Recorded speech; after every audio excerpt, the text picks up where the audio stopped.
Olá! Seja muito bem-vindo, seja muito bem-vinda ao canal Literatura Sonora. Agradecemos a preferência.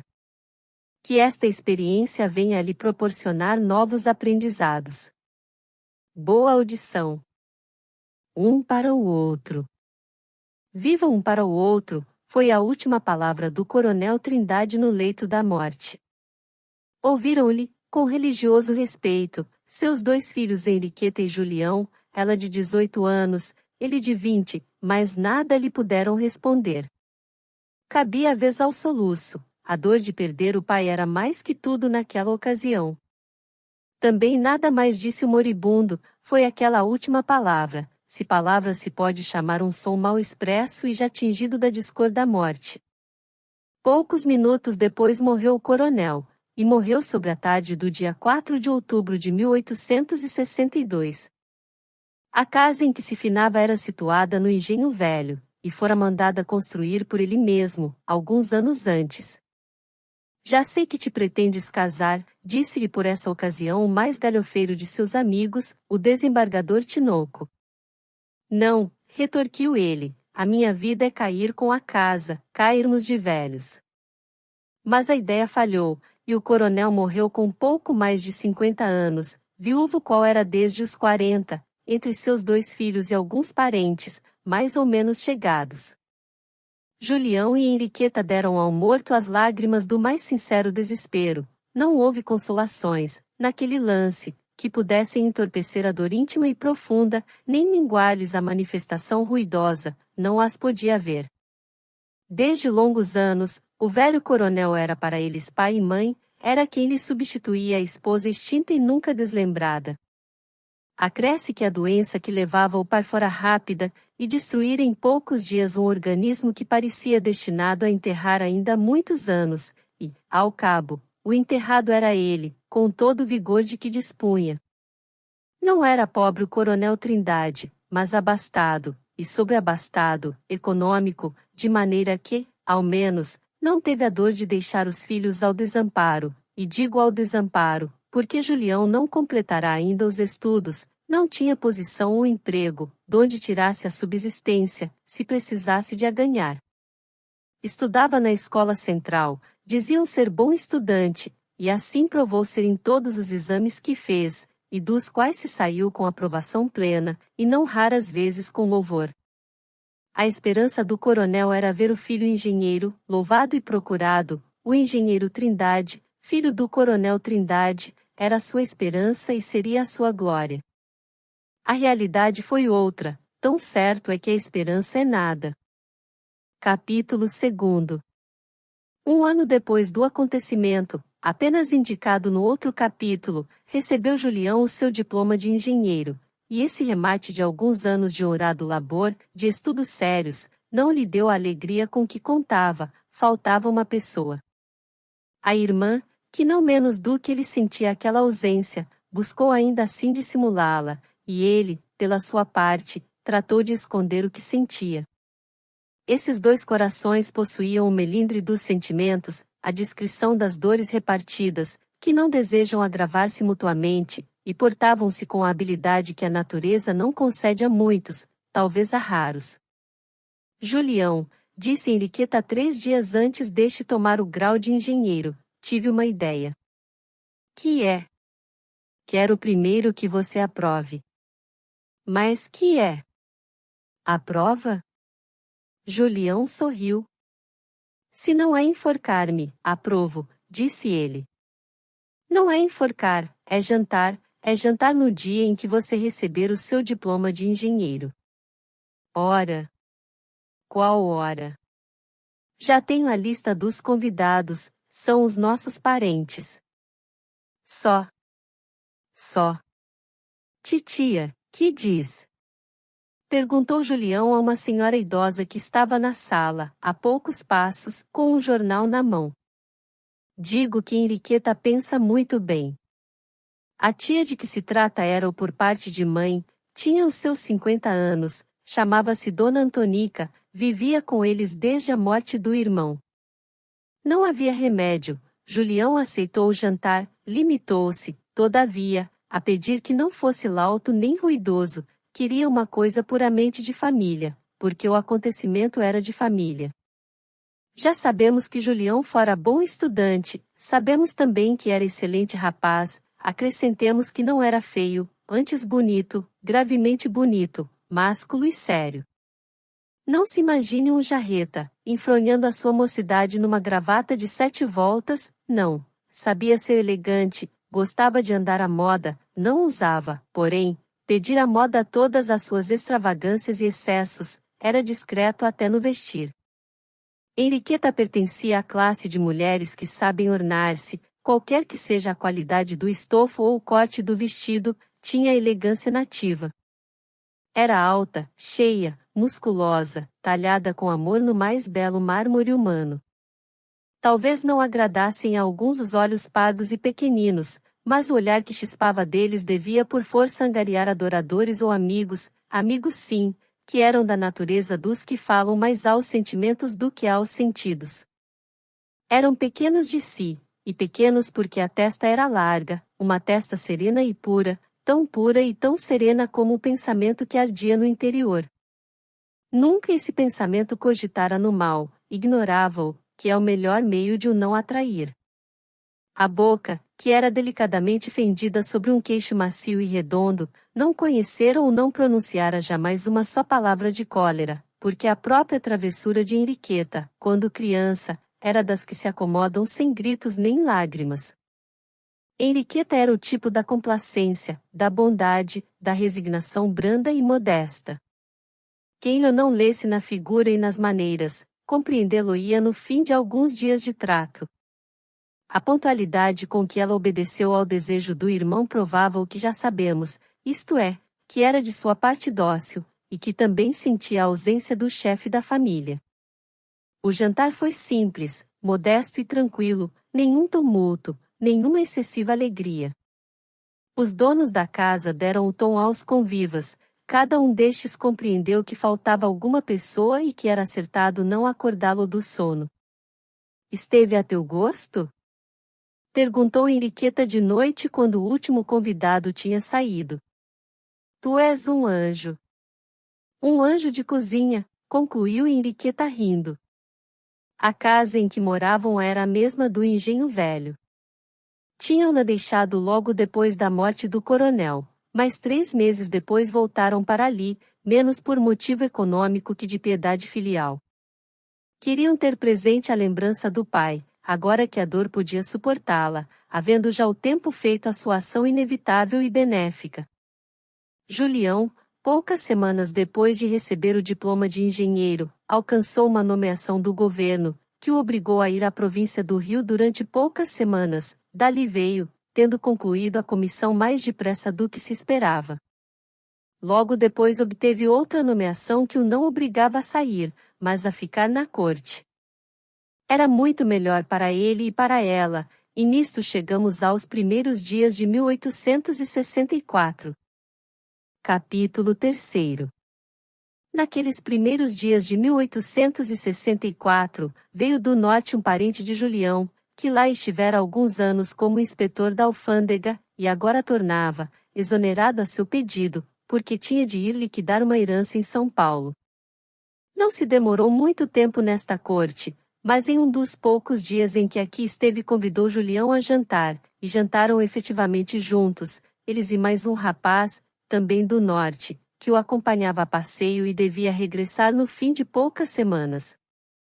Era bacharel este rapaz, exercera já um lugar de promotor público, no sertão da Bahia, e tinha mais ou menos desejo de vir para a Câmara dos Deputados, ambição que não destoava da pessoa e dos talentos, antes parecerá seu natural caminho.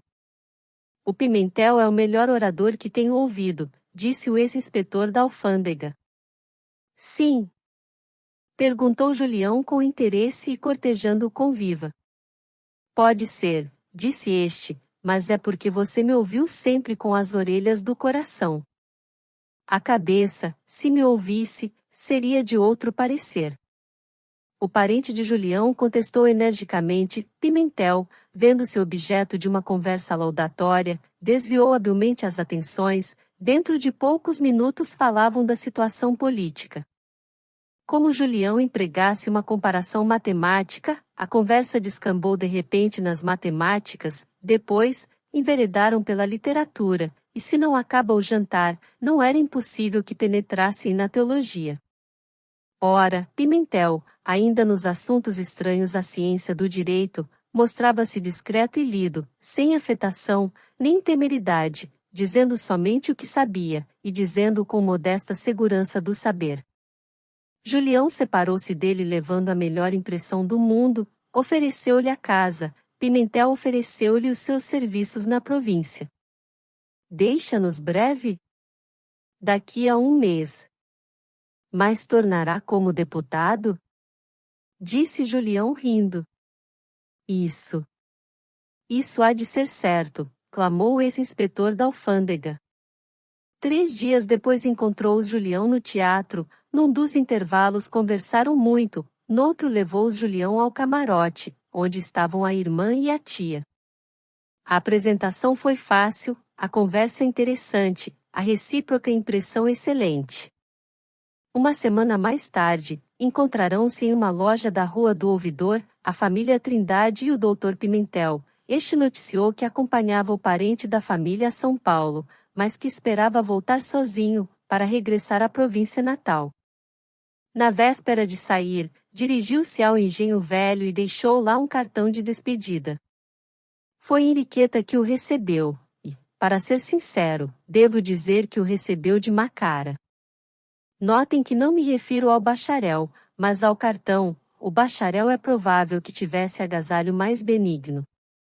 Talvez a razão da diferença esteja na circunstância de que um cartão, por melhor que o litógrafo o atavie, não possui um par de olhos negros como os que alumiavam o rosto de Pimentel, uns olhos que na noite do teatro pareceram a Henriqueta singularmente graciosos e dignos de estima. Também se pode dizer que um cartão de visita, se é um sinal de atenção, não tem em si essa qualidade, ao passo que o Dr. Pimentel possuía aquele gênero de atenção delicada, que melhor fala ao espírito das mulheres. Enfim, o cartão queria dizer despedida, separação, ausência, e Henriqueta confessava de si para si que a convivência do Pimentel devia ser muito agradável ao Julião. Dizia isto, e não me é dado atribuir-lhe outra coisa, ao menos por agora, que os olhos do Pimentel tiveram o mesmo destino de todos os olhos que passam depressa, a lembrança deles foi amortecendo devagar, até que de todo se apagou. No fim de 3 semanas estava tudo acabado, foi justamente a ocasião em que o Pimentel desembarcou de Santos. Capítulo 4. Sabes quem chegou hoje? Perguntou Julião a Henriqueta, um dia ao jantar. Quem? O doutor Pimentel. Henriqueta teve uma impressão leve, e não duradoura, o ex-promotor estava esquecido. Contudo, não pôde reprimir o sentimento da curiosidade. Julião, que nada percebera até ali, continuou a falar do bacharel, com um entusiasmo, facilmente comunicativo. Henriqueta ouvia-o com interesse, perguntou-lhe se não viera também o ex-inspetor da alfândega, e, dizendo-lhe ele que não, hesitou se devia indagar da demora do Pimentel, mas cedeu, e perguntou. O Pimentel demora-se ou volta já para o norte? Não sei, é provável que volte. Estiveste com ele? Não, mas hei de ir lá amanhã. Tinham acabado de jantar. Henriqueta sentiu que estava muito calor, mas em vez de ir para o portão da chácara, como lhe propusera Julião, foi tocar piano, tocou meia valsa, depois meia sinfonia, enfim, meio romance, não acabou nada. Que tens tu hoje? Disse-lhe a tia. Nada, aborrece-me o piano. Queres ir ao teatro? Perguntou Julião. Henriqueta ia dizer sim, mas recuou. É tarde, iremos noutro dia. Um passeio? Estou cansada. Não é porque tocasses com os pés, disse rindo o irmão. Ouvindo esta palavra, Henriqueta ficou amuada, como se a frase em si, e, quando não a frase, como se a intenção pudesse ser-lhe ofensiva. Ficou amuada, sem que lhe percebesse a família, e porque a família não lhe percebeu, recolheu-se à alcova dentro de poucos minutos. Quando Julião não a viu, e soube que se recolhera, não pôde dissimular o espanto. Que tem, Henriqueta? Disse a tia. Não sei, depois do jantar ficou assim. Talvez esteja doente, vou ver o que é. Dona Lúcia, era este o seu nome, foi achar a sobrinha enterrada numa poltrona, com um livro nas mãos, a ler, ou fingir que lia, foi o que a tia pensou, mas a verdade é que Henriqueta iludia-se a si mesma, supondo que lia alguma coisa, tinha os olhos na página, e até corriam de palavra em palavra, e de linha em linha. Corriam somente, não apreendiam o sentido do escrito, que lá ficava, mudo, e quedo, e impenetrado. Não tinha Dona Lúcia a sagacidade que fareja as comoções morais, para ela tudo era dores, ânsias, calafrios, ou quaisquer outros fenômenos de comoção física. Conseguintemente, não mentiu, não dissimulou nada quando perguntou à sobrinha se lhe doía a cabeça. Bastante, disse esta. Mas então por que leis? Para distrair-me. Que ideia! Isso é pior, dá cá o livro. Tirou-lhe o livro das mãos, depois propôs-lhe fazer alguma mezinha, ao que Henriqueta se recusou, dizendo que era melhor não fazer nada, havia de passar por si. Tens febre? Ora, febre! Disse Henriqueta rindo. E rindo estendeu o pulso à tia, que lhe o tomou com o ar mais doutoral que pode ter uma senhora, e foi rindo também que a tia lhe declarou. Tens febre para amanhã. Anda cá fora, aqui está muito abafado. O ar livre há de fazer-te bem. Não resistiu a moça, nem sequer cedeu de má vontade.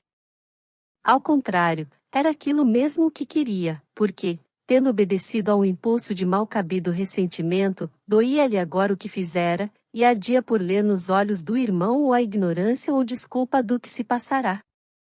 Julião, que não percebera nada, acolheu a irmã com a maior naturalidade do mundo, um pouco ansioso, é certo, por saber se estava doente, mas quando ela lhe disse que era uma simples dor de cabeça, já agora quase extinta, abraçou-a radiante, e a noite acabou numa palestra de família. Vulgar é o episódio, simples é o sentimento, nada aí há que mereça uma página de novela, nem que se imprima fortemente no espírito, mais simples, mas vulgar. A vida dessas poucas horas entre o jantar e o sono deu a Henriqueta uma série de reflexões graves. A ideia de se ter mostrado ofendida com o irmão roeu-lhe cruelmente a consciência. Não esqueçamos que Henriqueta possuía a docilidade entre as suas mais excelentes virtudes. Por que motivo aquele arremesso e aquela injustiça, onde não houvera ofensa nenhuma? A esta pergunta, que a si mesma fazia, Henriqueta não achou que responder, ou antes não quis achá-lo, porque uma vaga recordação lhe alvejou o pensamento, e ela repeliu-a irritada e envergonhada. Já então era tarde, toda a família dormia. Sentada ao pé de uma janela aberta, com os olhos ao longe, no eterno impenetrável, Henriqueta relembrava, não só as últimas horas, como os últimos dias, como as últimas semanas, fazia uma espécie de exame de consciência, sem arguições nem desculpas, mas friamente, como quem julga outrem. Talvez a imagem do pai lhe aparecesse nessa ocasião, pode ser também que lhe ouvisse a voz, mas se lhe respondeu, não falou com os lábios, mas com o coração, e foram de paz as palavras, porque de paz lhe foi o sono. Passou a dor de cabeça? Perguntou-lhe a tia no dia seguinte de manhã, quando Henriqueta lhe foi falar. Para sempre, foi a sua resposta. Capítulo 5. Para sempre, dirá consigo a leitora, que de certo entendeu a dor de cabeça de Henriqueta, e provavelmente duvidara da cura.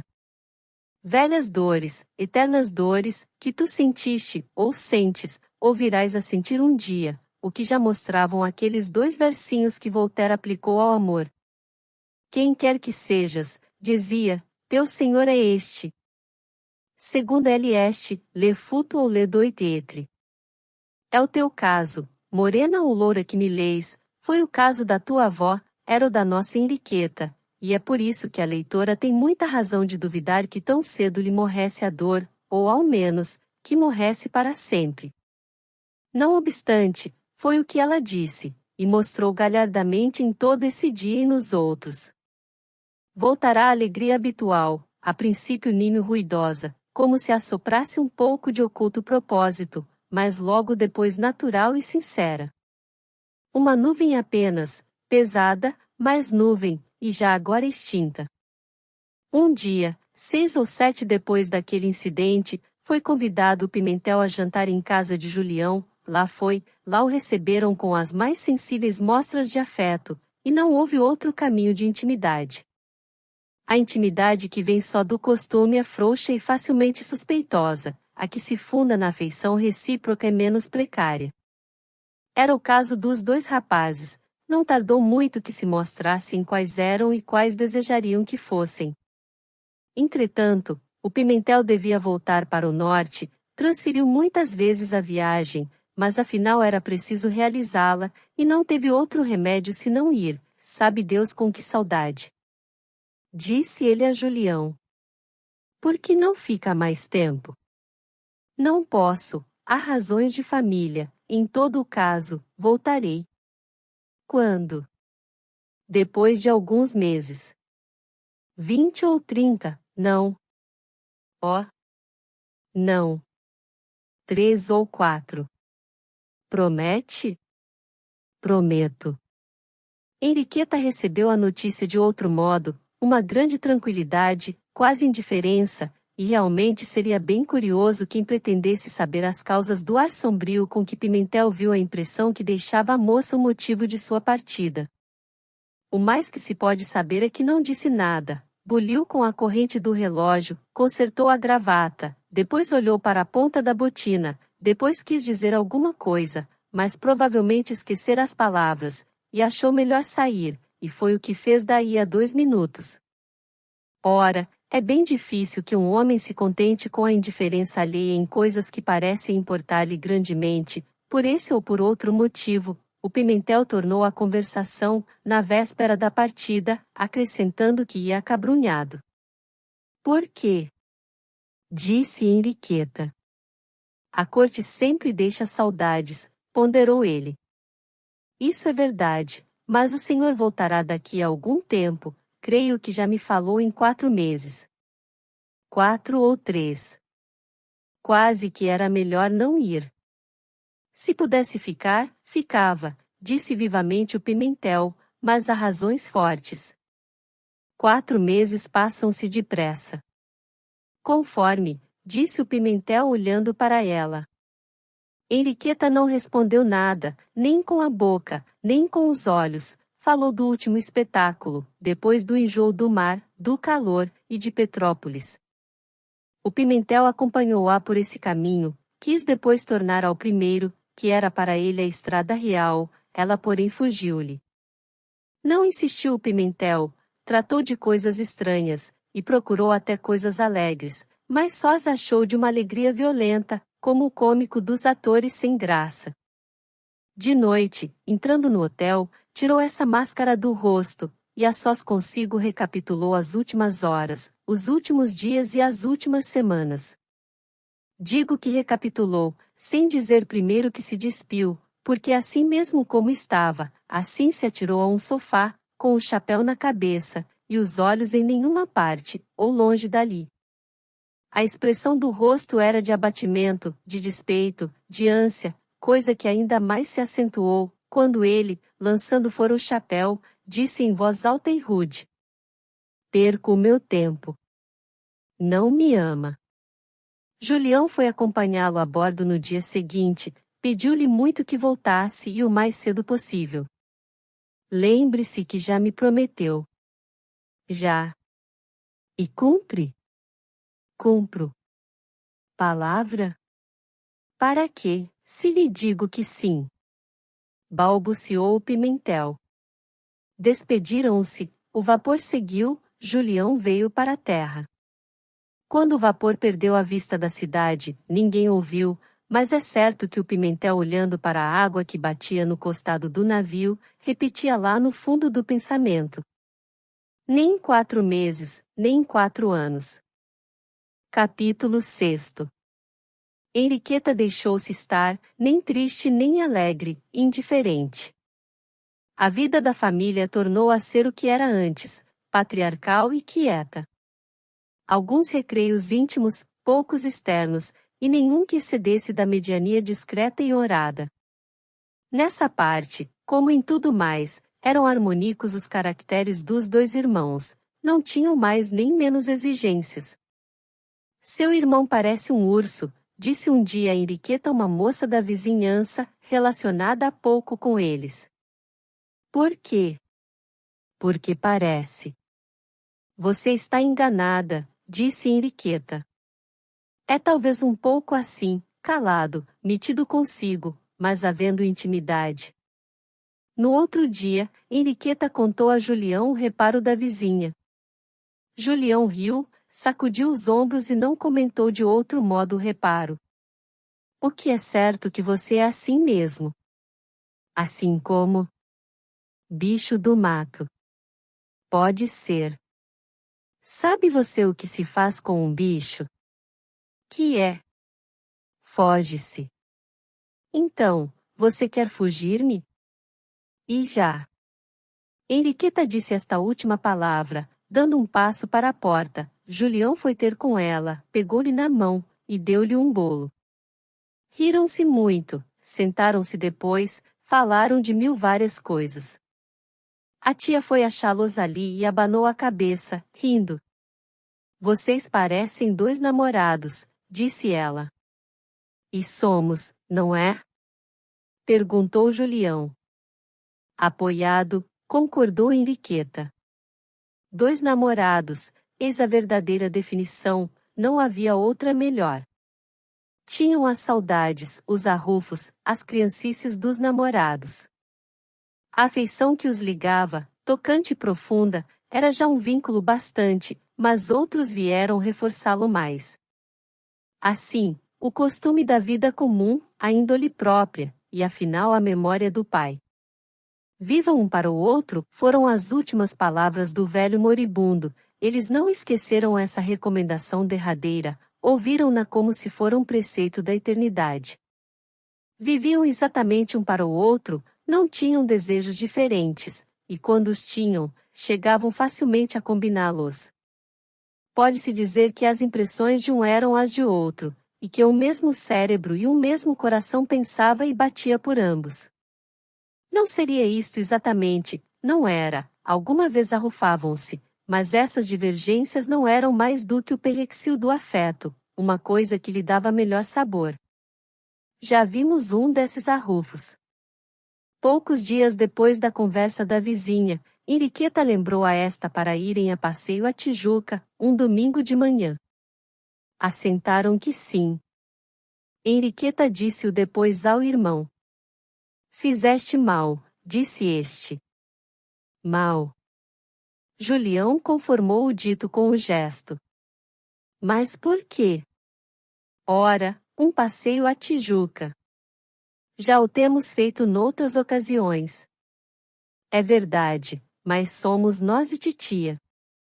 Agora, uma pessoa estranha. Sim, uma vizinha, que se dá comigo. Que tem? Julião não respondeu. Pois bem, disse Henriqueta, vou mandar dizer que não podemos ir. Deu um passo para a porta da sala. Julião, que a viu um pouco séria, deteve-a. Não, disse ele, não mandes dizer nada, iremos. Por quê? Se te incomoda. Iremos. Henriqueta ainda insistiu, mas Julião disse-lhe que já agora melhor era realizar o passeio. A tia, que assistiu ao debate dos dois, concluiu rindo. Sabe o que é, Henriqueta? Não. O Julião tem ciúmes de você, não quer que você se dê com suas amigas. Sim. Disse Henriqueta. Que ideia! Capítulo 7. Henriqueta ficou um pouco abalada com as palavras da tia. Esta saiu, ela dirigiu-se ao irmão. Ciúmes? Perguntou. Julião sorriu, e levantou os ombros.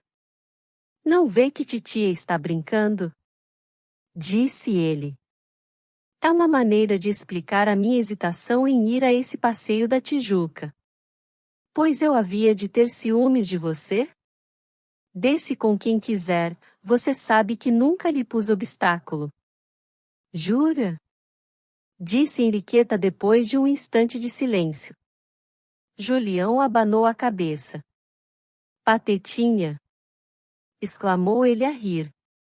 A outra riu também, e tudo acabou do melhor modo, aliás do único, pois bem singular seria que de tal incidente saísse outra coisa, além de muito riso. Saiu também o passeio à Tijuca, que se efetuou no domingo próximo, indo Julião, Henriqueta, a amiga desta, uma prima e o marido da prima. O urso vai? Vai. A amiga de Henriqueta, que assim lhe falou, à porta da casa, quando viu aparecer Julião, era uma moça de 20 anos, alegre e inquieta como uma andorinha. Chamava-se Fernanda, era filha do comendador Silva, que fora empregado antigo e conceituado, em um dos bancos da corte, e morrera 2 anos antes. O comendador deixou alguma coisa à família, que podia assim viver a coberto de necessidades, e, porque a mãe tinha economia e prudência, era difícil que tais necessidades sobreviessem nunca. Fernandinha, que assim lhe chamavam a família e as amigas, era muito graciosa e elegante. Não tinha beleza que impõe, nem é que eleva, nem é que faz cismar, o tipo era o da comum gentileza, um pouco de belté do diable. Mas, além desta vantagem, que não era pouca, tinha as qualidades morais, que eram boas e sãs. Era dessas criaturas lépidas, ágeis, que gostam de rir muito, e de picar também, mas picar sem veneno nem ódio, só para ter ocasião de agitar as asas de andorinha e dar 3 giros no ar. De aparência galhofeira e frívola, escondia um coração bom, compassivo, e até alguma coisa mais, porque lance houve em que ela deu mostras de muita constância e resolução. Era solteira, e dizia-se que um primo, prestes a formar-se em São Paulo, seria o marido dela. Não se sabia bem disso, mas dizia-se a coisa, e acreditava-se como todas as coisas que ninguém sabe se verdadeiramente existem, basta que cheire a mistério, e se murmure ao ouvido. O Juca? Disse ela um dia em que alguém lhe fez uma alusão a isso, pode ser. Então é? Pode ser. Imagina-se o que foi o passeio à Tijuca, com semelhante companheira, e facilmente se acreditará que a excursão se repetisse daí a 1 mês ou 6 semanas. Fernandinha usará de todas as liberdades concedidas às pessoas estouvadas, embirrou com o ar sério de Julião e não o deixou tranquilo muito tempo, dava-lhe o braço, seguia com ele, tornava atrás, deixava-o, chamava-lhe urso. Julião sorria, e para não justificar muito o dito da moça, buscava também ser estouvado e alegre. Alegre pode ser, mas estouvado é que não, tinha uma agitação afetada e sem graça. Deixe-se disso, murmurou ela ao ouvido de Julião, é melhor ficar sendo urso. Eu gosto dos ursos. Já viu algum? Perguntou ele. Sonho às vezes com um. Não é com o senhor, acrescentou a moça vivamente. Henriqueta saboreou muito o passeio, pareceu-lhe que conciliara Julião e Fernandinha. Disse-o em casa à tia, e a ele mesmo. Conciliar? Replicou o irmão. Creio que não é impossível. Mas difícil. Talvez difícil, porque a tua amiga é simplesmente doida.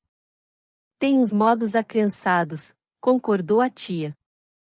Não acha? Disse Julião. Pode ser que tenha os modos, interveio Henriqueta, mas só os modos, é muito boa moça, muito afetuosa, muito sincera e bonita, e eu gosto de ver uma cara bonita. No vidro da janela, a que se encostara, Julião rufava com os dedos, olhando para fora, assim como que distraído ou pensativo, de maneira que Henriqueta acabou o elogio sem contestação e sem ouvintes. A tia retirara-se antes que ela acabasse de falar, e Julião não atendeu ao resto. Capítulo 8. Um dia, em casa de Julião, estando já estreitadas as relações entre as duas famílias, Fernandinha declarou ao irmão de Henriqueta que descobrira uma coisa importante e ia revelar-lhe. Importante? Disse ele. E importantíssima, confirmou a moça com o seu ar mais sonso. Que é? Descobri uma coisa que o senhor sente a meu respeito. E dizendo isto, Fernandinha chegou os olhos ao rosto de Julião, que empalideceu. Ela não empalideceu, corou muito, e calou-se um instante. Que sinto eu? Vá lá, diga. O senhor odeia-me, concluiu a moça. Julião riu-se, e pareceu desabafado de uma opressão. Não é verdade? Perguntou ela. Pura verdade. Agora o que eu não sei é o motivo do ódio, continuou a moça, ao menos não me lembra que lhe tivesse feito nada. Nem eu, mas deve ter me feito alguma coisa, visto que lhe tenho ódio, e ódio de morte. Não será de morte, mas é ódio. Julião ouviu-a, mas sem comoção. Fernandinha falou ainda há largo tempo, mas o assunto tinha o defeito de ser monótono. Quando se separaram, Julião acompanhou-a com os olhos, calado e pensativo. Ao cabo de alguns minutos, murmurou. Por que me vens tu tentar, anjo rebelde? Deixa-me só comigo, ou espera-me, guarda contigo essa chama que te sinto luzir nos olhos, e talvez seja amor. Talvez. Fernandinha, que se afastara lentamente, ia revolver as palavras escutadas e a cavar o pensamento delas. Creio que me ama, dizia ela consigo, pode ser que não, mas eu creio que me ama. Aquela palidez, aquele tremor da voz. Ama-me, diga o que quiser, mas estou certa. Creio. Afirmo. Espero que me ame. A impetuosidade de Fernandinha era só nas coisas de pouca monta, tratando-se da maior questão da sua vida, Fernandinha fez-se acanhada e medrosa. Não mudou de todo, mas mudou bastante, deixou de ser a moça frívola de costume, para se tornar às vezes séria e meditativa. Notava-o Henriqueta, e logo que o notava, dizia-o, mas então ela voltava logo a ser o que era, e nenhuma suspeita penetrou no espírito da outra. Julião manteve-se no terreno que escolhera, o de uma impassibilidade branda e amável. Tratava a moça com as atenções do princípio, sorria com ela, e acompanhava-a nos recreios da família, mas nada mais. Às vezes Fernandinha deixava pousar nele uns olhos maviosos, que o rapaz não via, ou não entendia, e então a moça os recuava, e com eles um suspiro, que chegava à flor dos lábios, e voltava depois ao coração. Mas deveras, não gostará de mim? Dizia ela consigo, quando mais visível lhe parecia a indiferença de Julião.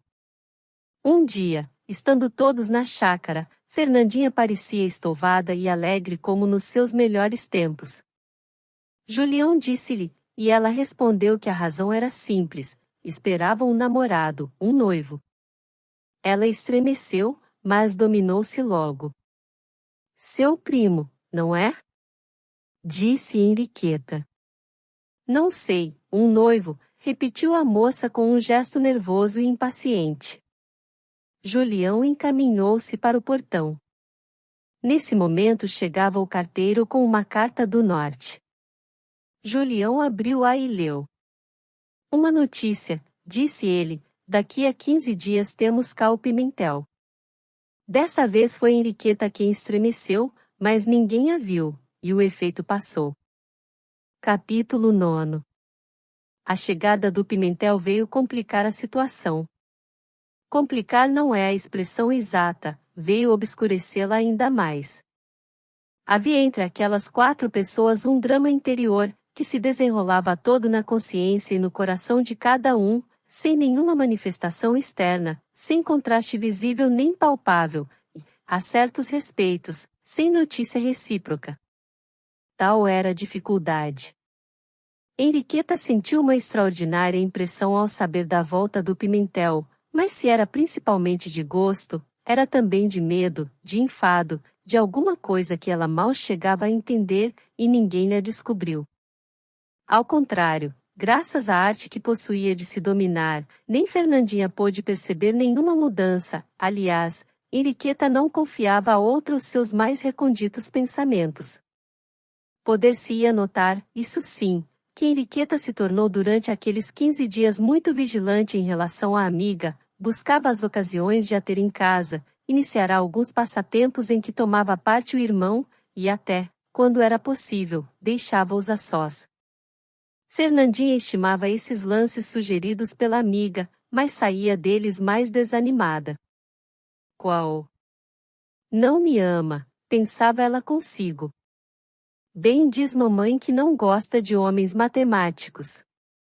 Henriqueta, pela sua parte, quando não tinha presente a outra, tinha-lhe o nome e repetia-o muita vez, espreitando no rosto de Julião o sinal de uma comoção qualquer, mas o rosto dele era de mármore, frio e duro, e Henriqueta perdia o tempo, e ficava como quem, além do tempo, perdesse as esperanças. A chegada do Pimentel, vindo complicar a situação, foi também uma diversão nos primeiros dias. Julião foi vê-lo imediatamente, levou-o no dia seguinte a jantar. Henriqueta recebeu-o com muita afabilidade e nada mais. De véspera ensaiara-se a resistir à impressão do primeiro encontro, um ensaio de imaginação que lhe não valeu de coisa nenhuma no dia seguinte. O que lhe valeu muito foi a presença do irmão, diante dele. Henriqueta venceu-se. Já não esperava por mim, aposto? Disse Pimentel, apertando a mão da moça, que estava um pouco fria. Este modo jovial deu-lhe forças, ela respondeu rindo que contava e muito, e acrescentou. Os senhores morrem pela corte, não é assim? Também não digo que não, concordou ele, e posso afiançar-lhe que agora, se a corte é a vida, viverei 100 anos. Não vais mais? Perguntou Julião. De visita, venho estabelecer-me aqui. Pimentel estabeleceu-se efetivamente na corte, mobiliou uma casa no Rio Comprido, meteu-se dentro, e as relações com a família de Julião prosseguiram como dantes, e até um pouco mais frequentes, se não mais íntimas. Esta situação pareceu mortificar Henriqueta e tornar-lhe quase importunas as visitas do Pimentel. Isto mesmo lhe notou Fernandinha. Que tem você contra este moço? Perguntou-lhe um dia. Nada. Por quê? Parece que tem alguma coisa. Eu? Disse Henriqueta rindo. Você, é verdade, noto que fica, às vezes, um pouco aborrecida quando ele está conosco. Será porque eu estou presente? Ora. Fernandinha viu-a levantar os ombros com tão natural desdém, que acreditou na sinceridade da resposta. Se não é isso, continuou ela, é porque ele lhe parece aborrecido. Henriqueta hesitou um instante. Não digo que não, respondeu ela enfim. E depois de um instante. O que me parece também é que você acabe. Disse Fernandinha ameaçando-a graciosamente com a mão. Acabo, gosta dele. Acertou.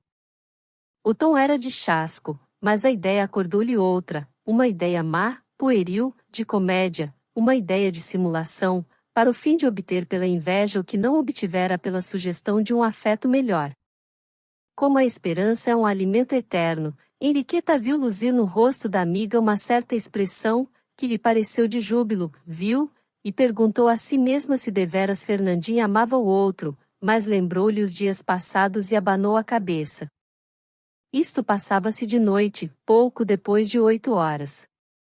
Às 9 retirou-se Fernandinha. Henriqueta ficando só com o irmão, pôs-lhe as mãos nos ombros, olhou longo tempo para ele, e disse rindo: Urso. Julião olhou para ela espantado. Urso. Repetiu a irmã, e retirou-se apressada. Capítulo 10. Julião ficou muito impressionado com a palavra da irmã. Suspeitou que Fernandinha lhe houvesse feito alguma confidência, e que a repetição daquele nome fosse uma espécie de declaração indireta. Era esta justamente a intenção de Henriqueta, e as coisas levariam outro rumo, se fosse diferente o gênio de ambos. No dia seguinte, ao encontrarem-se os dois irmãos, trocaram um olhar interrogativo, mas nenhum deles ousou responder nada. Henriqueta lançou mão de um recurso, mandou dizer a Fernandinha que fosse jantar com ela. Tinha ideia de os lançar nos braços um do outro, não literalmente, mas de um modo que chegariam, ao cabo de algum tempo, a esse resultado. Infelizmente, o Julião não apareceu em casa, jantou na cidade com Pimentel. O Pimentel acompanhou-o depois à casa, à noite, seriam 8 horas. Fernandinha estava picada, com a ausência de Julião, e recebeu-o de um modo arrufado e quase triste. Ao contrário, em relação a Pimentel, suas maneiras foram outras, as palavras, outros, o gesto e o tom. Nessa mesma diferença podia Julião ler alguma coisa que lhe seria propícia, mas ele não conhecia o coração das mulheres, não praticara jamais essa espécie de luta das afeições, viu naquilo uma preterição. O caso abalou-o, durante aquelas poucas horas dissimulou como pôde, mas a nova fase das coisas parecia feri-lo cruamente. Talvez Fernandinha lhe notou a impressão, porque recrudesceu de afabilidade com o Pimentel, fez-se o que era, graciosa, estovada, alegre, e se a nota intencional era um pouco mais forte do que seria natural, não deu por isso o irmão de Henriqueta, ele próprio padecia muito. Mas Henriqueta não padecia menos. Certo, ela via no rosto de Pimentel, ao lado de Fernandinha, alguma coisa parecida com a benevolência superior que se tem com as crianças, um certo ar que excluía qualquer interesse de natureza mais íntima. Além disso, via os olhos do provinciano dirigirem-se muita vez para ela, com a expressão que tinham alguns meses antes, e ela então fugia com os seus. Não obstante, padecia, tinha o ciúme exclusivo que treme até dos mais pueris afagos. Urso! Pensava ela olhando para o irmão. E, ao vê-lo tão severo, tão grave, ao contemplar nele o chefe amante e amado da família, sempre tão desvelado e bom, lembrava-lhe a recomendação do pai: viva um para o outro, e ia ter com ele, e como que o consolava e se consolava daquele voluntário abandono. Uma palavra bastava para dar à situação um desenlace feliz e breve, e ambos, porém, se obstinavam no silêncio, nenhum deles adivinhara o outro. Essa primeira noite foi amarga para os dois, as seguintes não o foram menos, logo depois o foram de todo. No fim de 8 dias, Henriqueta tentou sondar ainda uma vez o irmão, via-o triste, e suspeitou a verdade. Este, que não suspeitara nada, furtou-se à curiosidade da irmã.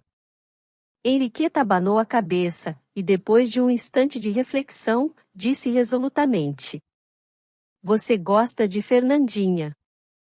Julião fez uma careta de desdém, foi a sua única resposta. Henriqueta contentou-se com ela. Mas se contentou com a resposta, não se contentou com a solução, era-lhe preciso, a fina força, levá-los ao amor e ao casamento. Passaram mais 8 dias. Uma noite, indo Henriqueta à casa de Fernandinha, achou lá o Pimentel, que já ali tinha estado uma vez ou duas.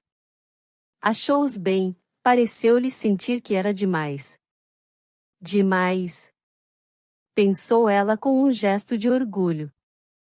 Era demais. Pimentel e Fernandinha tinham aceitado, por despeito, uma situação dúbia e dissimulada, mas o coração, que nem sempre é bom calculista, trocara as intenções, e eles começaram a sentir-se bem ao pé um do outro, e a descobrir que eram bonitos, capazes de amar, e capazes de ser amados. Daí ao amor não distava um oceano, talvez um rio estreito, e esse rio eles o transpuseram, numa noite de luar, ao pé da janela, tal qual numa balada romântica. Henriqueta e Julião não gastaram muito tempo a compreender o verdadeiro estado das coisas, e quando compreenderam tiveram um instante de despeito, arrependeram-se da abstenção, da resistência, da dissimulação imposta aos sentimentos que havia neles, mas lembravam-se um do outro, e aprovavam-se. Um dia tiveram notícia oficial de que ia efetuar-se o casamento de Pimentel e Fernandinha. Julião recebeu-a com impassibilidade, Henriqueta chorou muito durante a noite. No dia seguinte viu-lhe Julião os olhos vermelhos. Você chorou? Não, murmurou a moça. Chorou, sim, por que foi? Henriqueta calou-se. Por que foi, Henriqueta? Insistiu Julião assustado.